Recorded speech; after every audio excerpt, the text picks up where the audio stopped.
What's an unconscious bias? Unconscious bias is, oh, this happened to me a few days ago, also here in Singapore. I was in another event. I was in Sofitel, and I was getting my cup of coffee. And then one of the participants who I was going to speak for, this was 1,000 people for a multinational beverage company. I was getting my cup of coffee, and then one of them said, could you please get me a cup of coffee? I want a latte. And I said, why should I get that for you?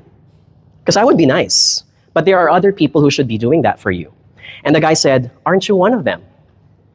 And I said, I don't think my suit looks like one of the guys who's serving. And he said, but you're talking to a fellow Filipino. And I said, yes, because I want to know how his life is here. And if you're familiar, a lot of my compatriots work here in Singapore, especially in the hospitality industry.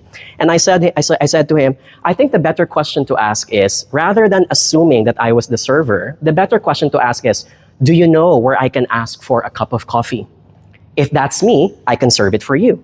If that is not me, I can point you to someone else who can do it.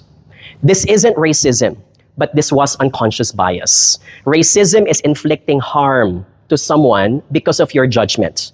Unconscious bias, however, is acting in a way that you assumed who they are by just taking one aspect of who they are and evaluating that one small piece defines who they are. Can we appreciate that difference?